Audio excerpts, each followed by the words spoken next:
Dans le premier épisode, nous avons vécu un accueil exceptionnel et découvert les valeurs humaines qui font la force de la SAR. Aujourd'hui, place à un moment rare, l'interview du directeur général, qui nous confie une histoire émouvante de son enfance liée au pétrole, avant de partir en immersion avec le directeur technique.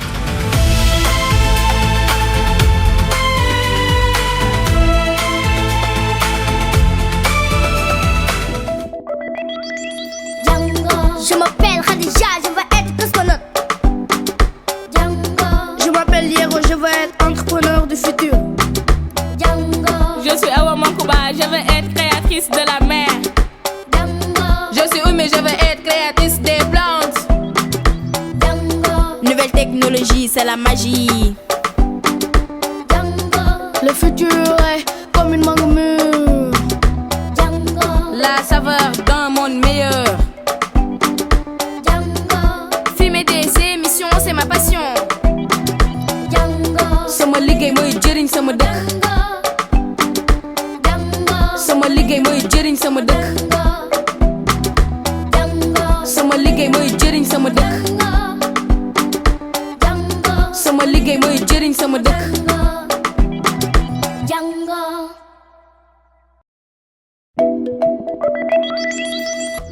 C'est quoi être DG de la SAR? Alors, être DG de la SAR, c'est être un véritable chef d'orchestre. Parce que le DG, il est chargé de piloter toutes les actions de la société et de superviser également toutes les directions. Et il y a beaucoup de directions, mais assurer également le bon fonctionnement des activités. Donc, c'est lui également qui définit et pilote la stratégie globale. Parce que pour chaque entreprise, il faut une stratégie et ensuite définir des objectifs spécifiques. Alors, être DG de la SAR, c'est un peu particulier parce que je vous l'ai expliqué tantôt. C'est une société qui est investie d'une mission de service public. Et nous, dans nos activités, vraiment, on met l'accent sur la mission de service public. Donc, c'est pour les Sénégalais. Parce qu'aujourd'hui, la SAR fournit 80% du carburant au niveau du pays. Donc, nous traitons le pétrole brut et ensuite, le pétrole brut est transformé en divers produits, essence, gasoil, kérosène. Donc, c'est vraiment une mission assez particulière, mais c'est une mission qui est noble. Donc, c'est un sentiment de satisfaction dès lors que tous les jours, quand on se réveille, on est sûr que nos actions vont impacter les Sénégalais, vont améliorer les conditions de vie des Sénégalais. Donc, c'est ça, être DG au niveau de la Société africaine d'Afrique. Monsieur le directeur général, quand vous étiez enfant, rêvez-vous de diriger une entreprise comme la SAR? Bon, pas de la SAR spécifiquement, mais en tout cas d'occuper de hautes fonctions dans le pays. J'étais ambitieux. Donc, je vous conseille d'ailleurs, vous également, d'être ambitieux. Mais en tout cas, l'objectif, c'était vraiment d'occuper de hautes fonctions pour participer au développement du pays avec, bien entendu, un patriotisme. Parce que être patriote, c'est avoir l'amour de son pays, donc aimer son pays. Et ça, c'est important. Et l'autre aspect également, ça c'est une anecdote que je vais vous raconter. Quand j'étais enfant, je devais avoir 8 ans. Je m'étais dit, je me suis réveillé un jour avec un cousin et on s'était dit, bon, on va chercher du pétrole. Ça, j'avais 8 ans. Et qu'est-ce qu'on a fait? On a pris une barre de fer. On était en train d'enfoncer un peu la barre de fer, comme pour chercher du pétrole. Et tout d'un coup, comme par hasard, il y a l'eau qui a jailli. Alors, nous, on était contents, inconscients. On pensait que c'était du pétrole, mais en réalité, nous avions percé un tuyau d'eau. Donc, vous voyez, et ensuite, quelques années plus tard, je me suis retrouvé directeur général de la SAR, une société qui raffine le pétrole brut. Donc, voilà, comme quoi, je pense que le rêve, aujourd'hui, s'est réalisé, donc via cette fonction. Une très belle histoire, très inspirante. Quel conseil donneriez-vous à des jeunes comme nous? Alors, ça tombe bien parce que on était à un forum national sur le livre et la lecture, donc qui a été présidé d'ailleurs par le président de la République, Bassirou Diomaye Faye. Donc, moi, je vous conseillerais de lire. Donc, la lecture vous permet de voyager, de découvrir d'autres choses, mais également d'avoir du savoir. Et c'est important de vous abreuver de l'océan, de savoir, de connaissances. Ça, c'est important, au-delà même de la curiosité intellectuelle. Mais comme j'ai dit, il faut aussi l'adosser à un patriotisme. Vous devez aimer votre pays. Ça, c'est important. Parce que le premier degré, quand on est sénégalais, c'est être citoyen. C'est-à-dire, vous êtes né au Sénégal, vous êtes sénégalais, vous avez vos pièces d'identité. Ça, c'est la première étape. Mais l'étape ultime, l'étape idéale, c'est d'atteindre le patriotisme. Et ça, c'est important. Il faut aimer votre pays. Et puis, en tout cas, vous armer également d'éthique. Ça, c'est important. Donc, au-delà de tout ça, en tout cas, ayez une curiosité intellectuelle, une ouverture d'esprit. Ça, c'est important également pour la suite. J'avais une autre question. Oui. Quelles sont les opportunités de carrière au sein de la SAR? Alors, il y a beaucoup d'opportunités au sein de la SAR. Déjà, chaque année, nous prenons une centaine de stagiaires. Donc ça vous permet de venir en milieu industriel et de découvrir également nos métiers. Mais au-delà de ça, tous les ans, nous avons un plan de recrutement. Donc, nous recrutons sur des postes divers, des fonctions diverses. Mais également, dans 3 ans, on aura même une deuxième usine de raffinage. Donc là, on va recruter près d'1 millier d'emplois. Donc, il y a beaucoup d'opportunités pour, en tout cas, de carrière pour la Société africaine de raffinage. Merci. Merci. Merci beaucoup, monsieur le directeur général.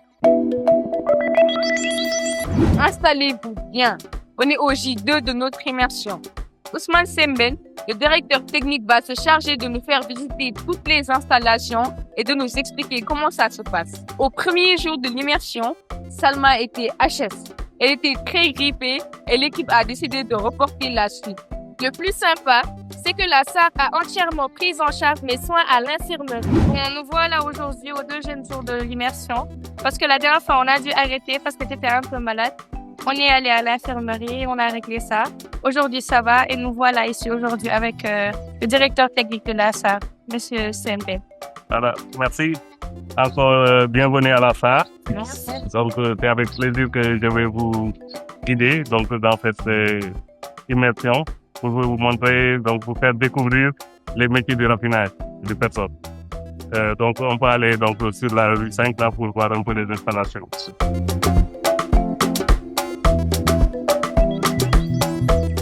Donc ici, on est donc à l'intérieur de l'usine. Donc il y a 3 zones. Il y a ce qu'on appelle la zone A, la zone de stockage du pétrole brut. Okay. Donc c'est les grandes cubes que vous voyez donc, en jaune. Et la cube rouge là, donc c'est un réservoir qui est en cours de fabrication. Donc c'est un réservoir de 50 000 mètres cubes, donc qui est en cours de fabrication. Il y en a 7, donc c'est le 8e là qui est en cours de fabrication. Et c'est des réservoirs qui contiennent, voilà, pour certains, ça contient 25 000 mètres cubes de pétrole. Et les grands réservoirs, ils contiennent 50 000 mètres cubes. Donc il y a 2 grands et voilà, 5 petits, disons. Et donc il y a un grand qui est en cours de construction, c'est le 408. Donc ça fait un total, donc un volume de 225 000 mètres cubes de stockage, donc de pétrole brut dans cette zone-là. Ah, ok, donc on stocke ici le pétrole brut. De pétrole brut. Oui. Maintenant, le pétrole brut, donc ça arrive par tanker. Donc il y a des bateaux qui l'amènent et donc les bateaux sont amarrés au large de Mbao. Donc vers l'île de Gorée, on a un port donc, où on réceptionne les bateaux. Donc on reçoit le bateau là-bas, on l'amarre pour qu'il ne bouge pas. Ensuite, il y a des tuyaux flexibles. Donc des conduits de sorte de raccord comme de raccord de jardin là, mais en plus grand format. Donc on va connecter sur le bateau. Et puis maintenant il y a une conduite qui est sous la mer. Et donc cette conduite là arrive ici. Donc ici c'est la zone A. Maintenant une fois que le pétrole brut donc est réceptionné, stocké, maintenant après donc ici on arrive ici dans la zone B. La zone B c'est la zone de fabrication. Donc on transforme le pétrole brut au niveau donc, de ces unités-là. Voilà. Donc le pétrole, comme vous le savez, donc le pétrole à lui seul, il n'a pas beaucoup d'intérêt. Voilà, parce que c'est plusieurs composés qui sont mélangés et donc on ne peut rien faire avec du pétrole brut comme ça. Donc on a besoin donc de le séparer les différents composés. Donc le gasoil, sortir l'essence, sortir donc le kérosène pour les avions et sortir le fuel que Sénélec va consommer. Donc pour produire de l'électricité. Et puis maintenant ça se fait au niveau donc de ces installations-là. Donc dès que le pétrole brut arrive, donc on le reçoit. Donc il y a des pompes qui aspire donc à partir des cubes, et puis qui l'amène ici au niveau de ces unités. Ah, oui. Voilà. Donc c'est là-bas. Donc là, on est en train de fabriquer le pétrole brut. Là. Voilà, là on est en train de le transformer. Mais la première étape, on va aller le voir. Ok.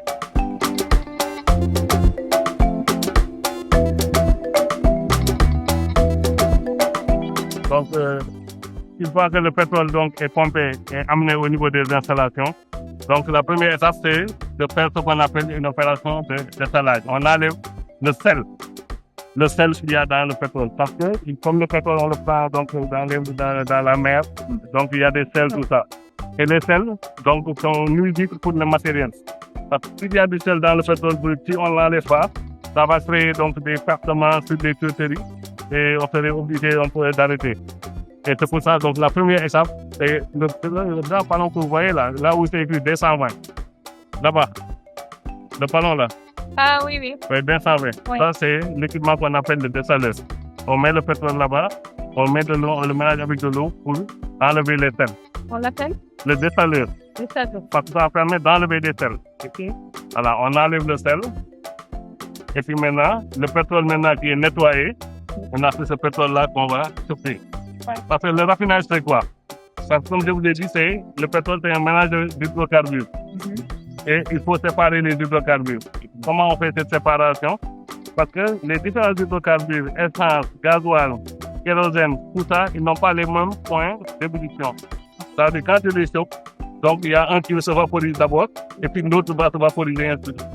Et donc voilà, on recueille donc ces différences de température de vaporisation-là qu'on exploite pour les séparer. Voilà. Donc on va chauffer d'abord après le pétrole au niveau de ces fours-là. Là, c'est un four. Le truc là que vous voyez avec le truc noir là. Ça, c'est un four. Voilà, c'est un four. Et ça, c'est la cheminée. Donc on met le pétrole voilà, à l'intérieur du four, on le chauffe. On le chauffe jusqu'à 300 degrés environ. Maintenant, après, on l'envoie au niveau de cette colonne-là. Donc, la colonne que vous voyez là. Ok. Voilà. Donc, voilà, là où il y a les échelles jaunes là. Ah oui. Donc, ça, c'est la colonne de séparation. Donc, c'est là où on envoie tout le pétrole chauffé là. Donc, on l'envoie de cette colonne. Et puis, les vapeurs vont monter. Et puis, maintenant, en haut, on va recueillir les plus légers. Donc, ça veut dire donc, tout ce qui est donc là, naphtha. Hein? On enlève le naphtha. Le naphtha, c'est de l'essence en réalité. Comme c'est l'essence, donc il se vaporise d'abord. Donc voilà, on enlève l'essence en haut.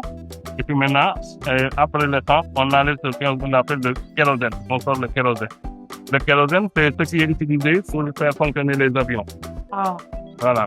Et après le kérosène, donc en dessous du kérosène, il y a ce qu'on appelle le gasoil. Voilà. Voilà. Maintenant, après le gasoil, maintenant, il y a ce qu'on appelle le résidu.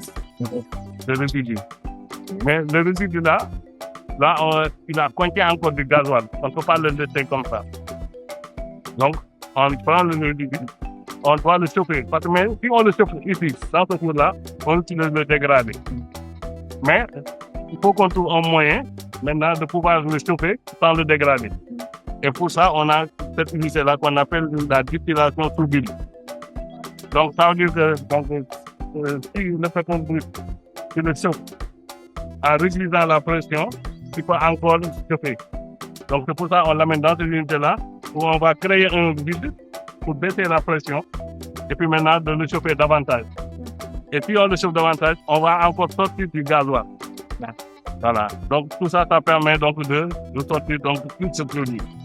Et puis maintenant, ce qu'on ne peut pas maintenant extraire, c'est ça qu'on appelle le fuel. Le fuel, aussi appelé fuel, est un produit issu du raffinage du pétrole brut. Utilisé principalement comme source d'énergie pour le chauffage, les moteurs industriels ou la production d'électricité.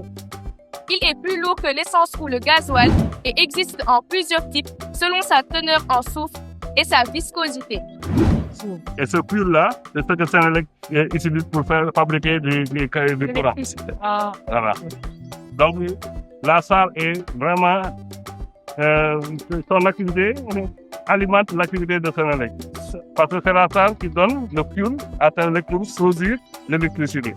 Donc, il y a une conduite qui quitte ici pour aller au niveau des centrales de Senelec. Ça, par contre, je ne le savais pas. Est-ce qu'il y a une fois ici dans la zone B, des incendies? Oui, et il faut y avoir ce qu'on appelle des départs de feu. Ça veut dire donc un début d'incendie. Et c'est pour ça que nous sommes outillés pour un peu gérer ce risque-là. Parce qu'on sait que donc on manipule des produits inflammables et vraiment le principal risque donc de notre activité c'est l'incendie. Et c'est pour ça qu'on est outillés. Donc tout ce que vous voyez comme tuyau rouge là, c'est des tuyaux d'eau incendie. Voilà. Donc les lances là que vous voyez en rouge, ça permet un peu d'éteindre donc tout ce qui est incendie, début d'incendie. Voilà. Et l'eau qu'on utilise, il y a un grand réservoir, le réservoir bleu que vous voyez. Donc c'est un réservoir qui contient 12 000 mètres cubes d'eau. 12 000 mètres cubes? Ce réservoir-là qui alimente les tuyaux rouges. D'accord. Donc tous ces tubes-là sont branchés au réservoir. Voilà. Sont branchés au réservoir. Et puis maintenant, ça permet d'éteindre donc les débits de feu. Maintenant, pour un produit hydrocarbure, c'est pas seulement de l'eau qui l'éteint. Il y a un autre produit qu'on mélange avec de l'eau, qu'on appelle de l'émulseur. Émulseur, pour faire une mousse. Maintenant, c'est la mousse là qui permet d'éteindre le feu. C'est bon, Diaz? Oui. Ok. J'ai une question. Comment la SAR interagit-elle avec les nouvelles technologies dans ces opérations? Ça, c'est une très bonne question. Parce que là, vous voyez que les unités sont en train de marcher et vous ne voyez pas beaucoup de monde là-dedans. Parce qu'on a ce qu'on appelle une salle de contrôle où on a un système de contrôle centralisé. Donc, un SNCC, système numérique contrôle commande. Donc, ça veut dire que tous les équipements là, donc il y a des capteurs qui donnent les informations, qui permettent donc d'ajuster un peu les réglages. Et tout ça, c'est piloté à partir de cette salle de contrôle là via un système numérique. Donc, c'est là où on utilise vraiment les nouvelles technologies là-bas. Donc là, on n'a pas, par exemple, besoin, tout le temps que nos opérateurs viennent ouvrir ou fermer. Mais ça existe quand même. Il y a des opérateurs qui font ça de certaines bonnes manières. Mais il y a beaucoup d'automatisme donc, dans le process. Mais quand même, il y a toujours la surveillance humaine. On ne peut pas exclure carrément l'humain donc, de ce que nous faisons. La raffinerie, elle est en marche 24 heures sur 24. Si, elle marche 24 heures sur 24. Et vraiment, 365 jours sur 365 si on pouvait. Mais comme c'est une machine, à un moment, il faut arrêter pour faire des entretiens. C'est pour ça que des fois, il y a des arrêts. Mais notre souhait, c'est de fonctionner toute l'année. Voilà, toute l'année, 24 heures sur 24. Parce que, comme je vous ai dit, si on arrête, peut-être on ne pourrait pas donner du fuel à Sénélec pour faire l'électricité que vous utilisez à la maison. Peut-être qu'il y a des véhicules où vous n'avez pas le carburant. Et tu vois un peu, c'est ça un peu qui montre un peu le rôle central de la SAR dans l'économie du pays. Voilà. C'est vraiment important. Ouais. Je ne vous ai pas parlé de cette unité-là. Ça, c'est une unité qu'on appelle l'unité de préflage. Avant même que le pétrole brut ne soit trouvé là-bas, on passe par cette unité-là pour enlever tout ce qui est gaz. Donc, tout ce qui est gaz, on l'enlève ici avant d'aller donc, dans l'unité donc, de distillation à proprement parler. Et le gaz qu'on utilise, c'est du gaz, par exemple, voilà, les gaz GPL, tout ça, on utilise. Les bonbonnes. Les gaz butane, on l'extrait, mais à partir de cette colonne là-bas. Donc, ce qu'on fabrique ici, au niveau de la raffinerie, ce n'est pas suffisant pour tout le Sénégal. Donc, on sera obligé d'importer une partie pour compléter les besoins du pays.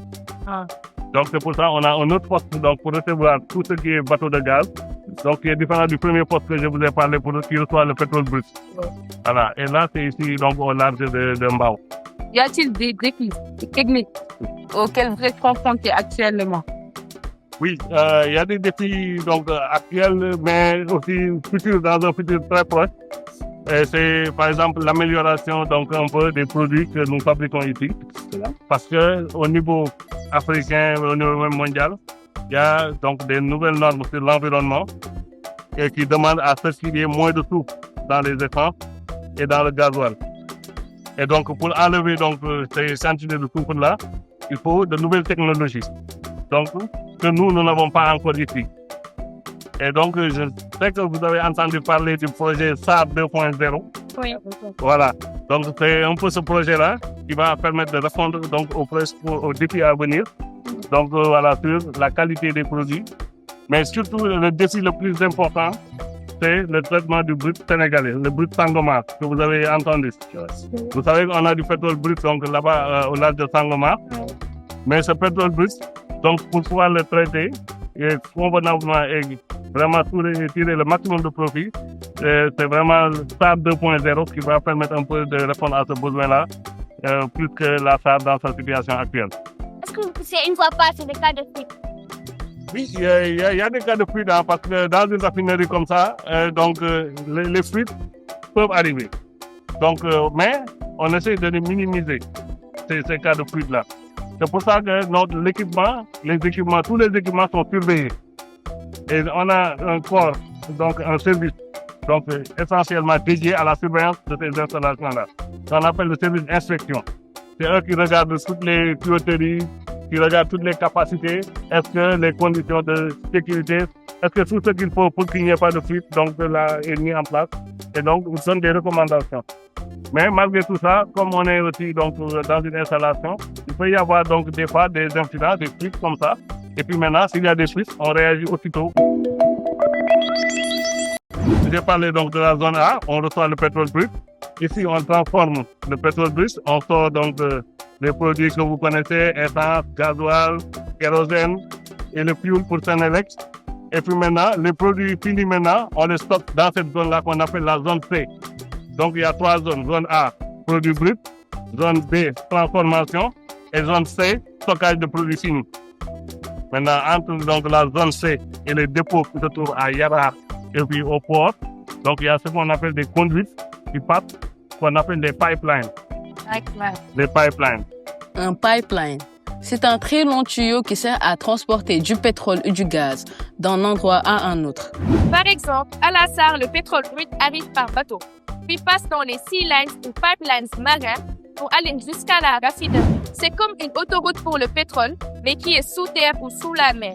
Donc la conduite sous-marine, c'est sea line. Et puis maintenant, la conduite maintenant qui est là-bas, qui quitte la zone C pour aller au niveau des dépôts, on l'appelle des pipelines. Donc il y en a sur 18 km. Donc ça va jusqu'au port de Dakar. Voilà. Maintenant, avant même d'aller plus loin, là on est en face d'un bâtiment qu'on appelle le laboratoire. Donc toute l'activité est surveillée par ce laboratoire-là.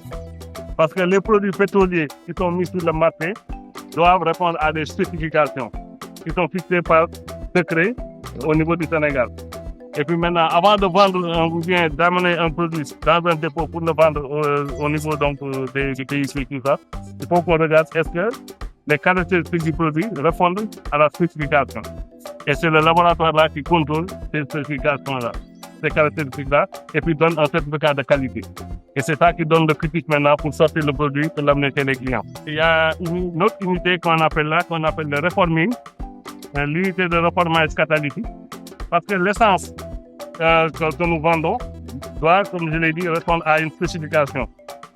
Et l'essence qui sort directement de cette distillation-là, elle n'est pas directement consommable par le client. Il faut qu'on l'amène au niveau de cette unité-là pour faire ce qu'on appelle un traitement supplémentaire.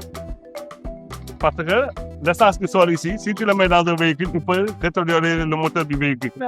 Donc, on l'amène dans cette unité-là pour corriger ces caractéristiques-là.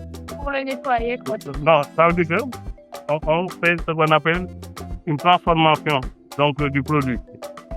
Parce que l'essence qui sort de la distillation, si tu le mets dans un moteur, avant même que le moteur ne s'allume, lui, la bougie du moteur ne s'allume, lui, il peut s'allumer. Donc, ça constitue un danger. Et pour corriger ça, on l'amène ici, on change la structure donc des éléments qui constituent l'essence, et puis maintenant, pour nous permettre donc, de répondre à la spécification sur l'essence. Donc, c'est une idée très importante qu'on appelle l'unité de reformage. Et là, ça demande vraiment des connaissances scientifiques.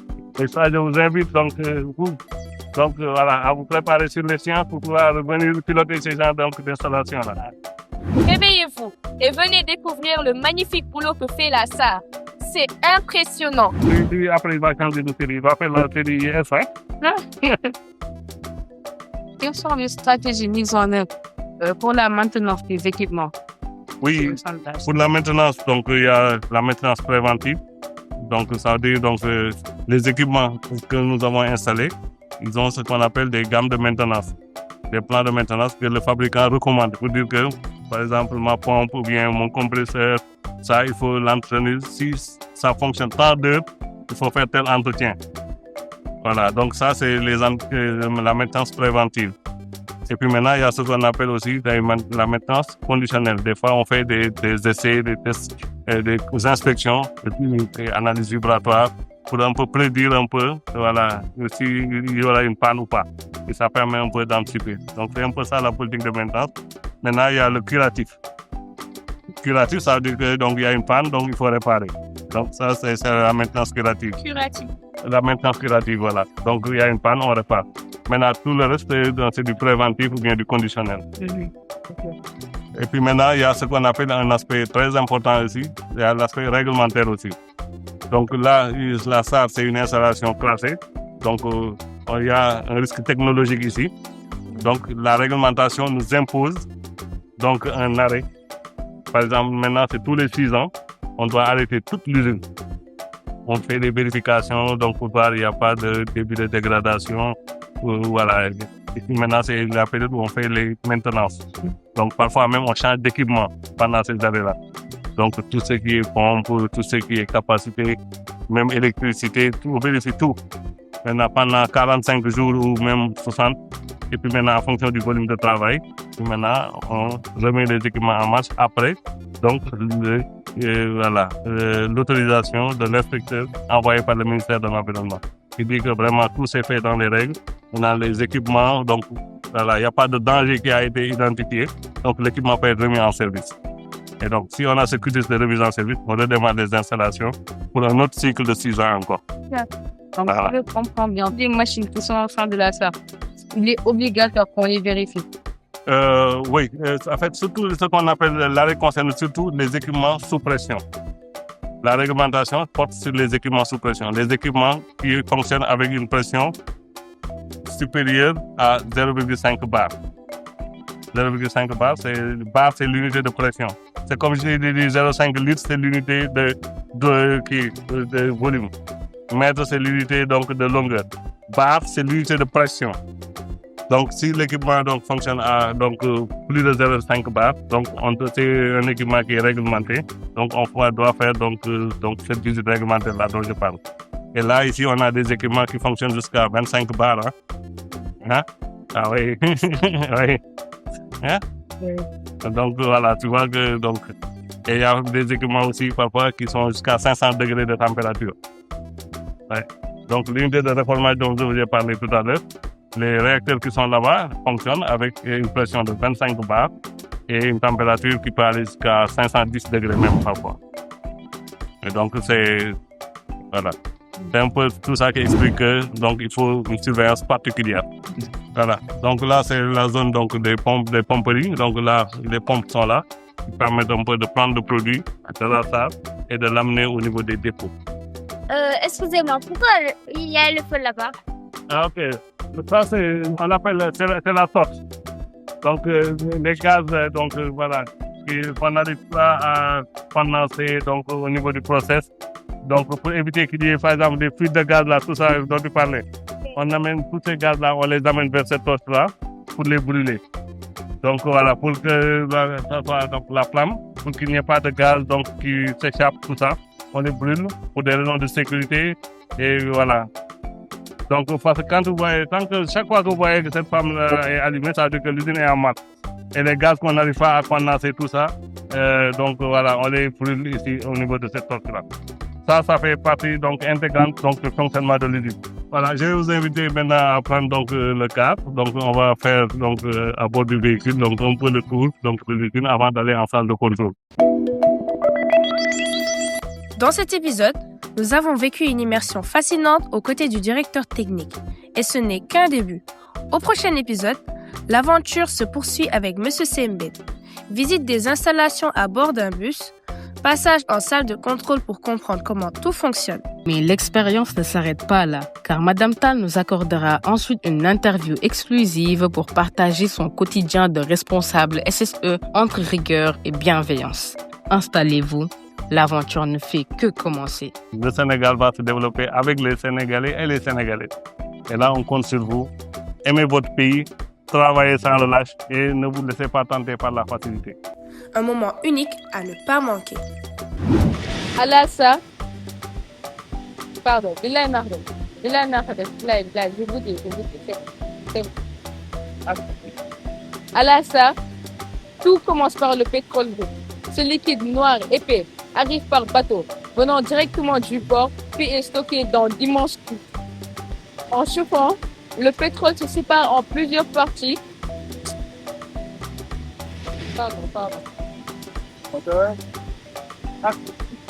En chauffant, le pétrole se sépare en plusieurs produits selon leur température d'ébullition. En chauffant, le pétrole se sépare en plusieurs produits selon leur température d'ébullition.